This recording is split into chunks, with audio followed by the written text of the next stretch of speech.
এবার যুদ্ধে বাংলাদেশকে পাশে চাচ্ছে আয়াতুল্লাহ খামেনির দেশ ইরান। গাদ্দার সৌদি, দুবাইয়ের মতো মুসলিম দেশকে পাশ থেকে হটিয়ে হঠাৎ করেই বাংলাদেশকেই কেন চাচ্ছে ইরানের রাষ্ট্রদূত জলিল রেহিমি জাহানাবাদী? খামেনিকে চিরতরে সরিয়ে দেওয়ার পর মধ্যপ্রাচ্যের বুকে যখন একের পর এক বেইমানির নোংরা খেলা চলছে, তখন চরম আত্মমর্যাদা সম্পন্ন ইরান এক অবাক করা আবদার করে বসল ঢাকার কাছে। তারা স্পষ্ট জানিয়ে দিয়েছে, কোনো গাদ্দার মুসলিম দেশের এক কানাকড়ি অর্থ বা লজিস্টিক সাপোর্ট তাদের দরকার নেই। কিন্তু কেন আরবদের বাদ দিয়ে সরাসরি বাংলাদেশের দিকে হাত বাড়ালো তেহরান? গত ২৮ ফেব্রুয়ারি শনিবার সকালে মধ্যপ্রাচ্যের বুকে এক চরম বেইমানির নাটক সাজানো হয়েছিল। শনিবার সকালে সিআইএ যখন গোপন সূত্রে খবর পেল যে তেহরানের একটি অতি গোপনীয় সুরক্ষিত জায়গায় মেজর জেনারেল মোহাম্মদ পাকপুর এবং রিয়ার অ্যাডমিরাল আলী শামখানির মতো শীর্ষ সামরিক কর্মকর্তারা এক জরুরি বৈঠকে বসেছেন, তখন মুহূর্তের মধ্যেই তারা হামলার ছক কষে ফেলে। ঘড়ির কাঁটা ধরো একেবারে নিখুঁত হিসাব কষে ইসরায়েলের সময় ঠিক ভোর ৬টায় যুদ্ধবিমানগুলো গোপন ঘাঁটি থেকে আকাশে ওড়ে। তেহরানার সময় ঠিক সকাল ৯:৪০ সেই সুরক্ষিত জায়গায় আকাশ থেকে আছড়ে পড়ে একের পর এক ভয়ানক মিসাইল। মূল জমায়েত থেকে একটু দূরে পাশের একটা ভবনে বসে দাপ্তরিক কাজ করার সময় ইরানের ৮৬ বছর বয়সী সর্বোচ্চ নেতা আয়াতুল্লাহ আলী খামেনিকে ওই প্রথম দিনেই চিরদিনের জন্য পরপারে পাঠিয়ে দেওয়া হয়। আর এই পুরো ঘটনার পেছনের নাটের গুরু কে তা জানলে যে কারো চোখ কপালে উঠবে। রয়টার্সের খবর বলছে, এই শয়তানি চাল চেলেছেন খোদ সৌদি যুবরাজ মোহাম্মদ বিন সালমান। লোকটা কী পরিমাণে চতুর আর ভণ্ড তা এবার পুরো দুনিয়া হাড়ে হাড়ে টের পেয়েছে। কিছুদিন আগেই সে ইরানের প্রেসিডেন্ট মাসুদ পেজেশকিয়ানের সাথে একেবারে গলায় গলায় খাতির জমিয়েছিল। কথা দিয়েছিল সৌদি আকাশসীমা কোনোভাবেই কাউকে ব্যবহার করতে দেবে না। অথচ এই ভণ্ডামির আড়াহে গত পুরো ১ মাস ধরে সে যুক্তরাষ্ট্রের প্রেসিডেন্ট ডোনাল্ড ট্রাম্পকে বারবার ফোন করে ইরানে আঘাত হানার জন্য অনবরত কুবুদ্ধি দিয়ে গেছে। তার এই শয়তানি বুদ্ধি ছিল মূলত ইসরায়েল আর যুক্তরাষ্ট্রকে দাবার গুটি বানিয়ে পুরো মধ্যপ্রাচ্য নিজের কবজায় নেওয়ার এক চতুর কৌশল।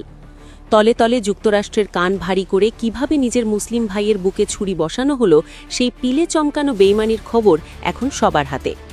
২৮ তারিখ প্রথম দিনেই খামেনিকে এমনভাবে বিদায় করার পর ক্ষোভে ফেটে পড়ে পুরো ইরান। এত বড় একটা ঘটনার পর মধ্যপ্রাচ্যের ওইসব গাদ্দার আরব দেশগুলোর গলা থেকে টু শব্দটিও বের হয়নি। সবাই যেন মুখে কুলু এঁটে বসে আছে। মধ্যপ্রাচ্যের আরব দেশগুলোর এই চরম বেইমানি আর গাদ্দারির পর ইরান এখন খুব ভালো করেই চিনেছে কে আপন আর কে পর। খামেনির বিদায়ের পর ইরান যখন রাগে ফুঁসছে, তখন গাদ্দার আরবদের বাদ দিয়ে তারা বাংলাদেশের দিকে হাত বাড়িয়েছে। আর ঠিক এই কারণেই গত ৪ মার্চ ঢাকার ইরান দূতাবাসে আয়োজিত এক সংবাদ সম্মেলনে বাংলাদেশে নিযুক্ত ইরানের রাষ্ট্রদূত জলিল রেহিমি জাহানাবাদী এক অবাক করা চাওয়ার কথা তুলে ধরেন। সব আরবদের বেইমানির পর ইরান কেন বাংলাদেশকে আপন ভাবছে, তার পেছনের কারণটা একেবারে জলের মতো পরিষ্কার। বাংলাদেশ একটি মুসলিম দেশ এবং একই সঙ্গে ওআইসি ও ন্যাটো সদস্য। তাই তারা শুধু চায় বাংলাদেশের মতো একটি স্বাধীন দেশ যেন এই লুটেরাদের সরাসরি নিন্দা করে তেহরানের পাশে দাঁড়ায়। ইরান গোটা বিশ্বকে প্রমাণ করে দিয়েছে যে তারা কতটা সাহসী এবং কারো কাছে মাথা না নোয়ানো এক দেশ। রাষ্ট্রদূত পরিষ্কার করে জানিয়ে দিয়েছেন, দীর্ঘমেয়াদে এই যুদ্ধ চালিয়ে যাওয়ার মতো বিশাল সামরিক শক্তি তাদের রয়েছে। পর্যাপ্ত ড্রোন আর তেজি সব মিসাইল তাদের ভাণ্ডারে মজুদ আছে। তাই তেহরান অন্য কোনো দেশের কাছ থেকে এক কানারি অর্থ বা লজিস্টিক সাপোর্ট চায় না, ব্যাস একটি নৈতিক সমর্থন, এতটুকুই তাদের চাওয়া। ইরানে অবস্থানরত বাংলাদেশি শিক্ষার্থীদের নিরাপদে সরিয়ে নেওয়ার বিষয় সঠিক হিসাব এই মুহূর্তে তার কাছে না থাকলেও তেহরানে অবস্থিত বাংলাদেশ দূতাবাস নিয়মিত ইরানের পররাষ্ট্র মন্ত্রণালয়ের সাথে যোগাযোগ রাখছে। যখনই কোনো সহযোগিতার প্রয়োজন হবে, ইরান সরকার সর্বোচ্চ ব্যবস্থা গ্রহণ করবে বলে তিনি ভরসা দিয়েছেন। খামেনি শহীদ হওয়ার পর ওই লুটেরা ইসরায়েল, যুক্তরাষ্ট্র আর গাদ্দার সৌদি ভেবেছিল ইরান এবার একেবারে ছন্নছাড়া হয়ে পড়বে। তারা দিবাস্বপ্ন দেখেছিল যে শীর্ষ নেতাদের অকেজো করে দিলেই তেহরানের পতন ঘটবে আর তাদের একেবারে কেল্লা সতে হয়ে যাবে। কিন্তু খামেনির বিদায়ের পর ইরান যে এমন ভয়ঙ্করভাবে চেতে যাবে, সেটা ওই বেইমানরা স্বপ্নেও ভাবেনি। তাদের সেই কুবুদ্ধি এখন বুমেরাং হয়ে তাদের দিকেই ফিরে এসেছে। প্রেসিডেন্ট মাসুদ পেজেশকিয়ানের নেতৃত্বে ৩ সদস্যের একটি শক্তিশালী কাউন্সিল খুব দ্রুত দেশের হাল ধরেছে।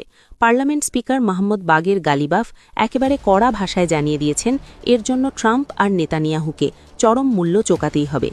এএফপি সংবাদ মাধ্যমের খবর অনুযায়ী রবিবার সকালেই শুরু হয় ইরানের ভয়ঙ্কর মিশন অপারেশন ট্রু প্রমিস।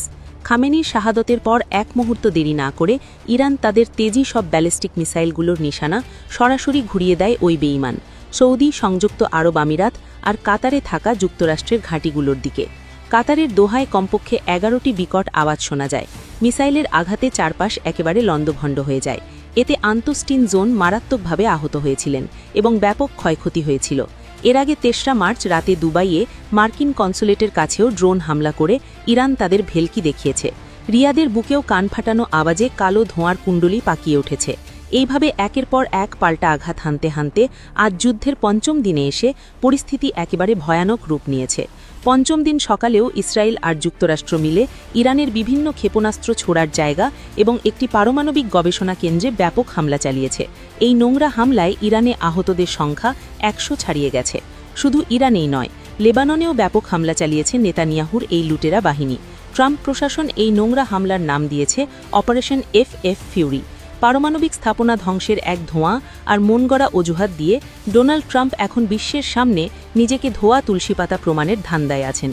কিন্তু আন্তর্জাতিক আণবিক শক্তি সংস্থা এবং মার্কিন ডিফেন্স ইন্টেলিজেন্স এজেন্সি যখন একেবারে সাফ জানিয়ে দিল যে আগামী ১ দশকেও ইরানের পারমাণবিক বোমা বানানোর কোনো প্রমাণই তাদের হাতে নেই, তখন এই কথা শুনে হোয়াইট হাউসের কর্তারা রীতিমতো ভিমড়ি খেয়ে গেছেন। গোটা দুনিয়ার সামনে এমন ডাহা মিথ্যাচার ধরা পড়ে যাওয়ায় পেন্টাগনের কপালে এখন চিন্তার ভাঁজ পড়ে গেছে। তারা এখন ঘাম ছুটিয়ে নিজেদের বাঁচার রাস্তা খুঁজছে। দখলদারি দেশগুলো এখন ইরানের এই পাল্টা আঘাত সামলেতে গিয়ে রীতিমতো ঘাম ছুটিয়ে দিচ্ছে। ইসরায়েলের রাস্তায় রাস্তায় এখন শুধু কান ফাটানো সাইরেন বাজছে। আকাশ থেকে যখন ঝাঁকে ঝাঁকে ইরানি মিসাইল ঢেয়ে আসছে, তখন তা আটকাতে গিয়ে নেতানিয়াহুর বাহিনীর একেবারে লেজে গোবরে অবস্থা।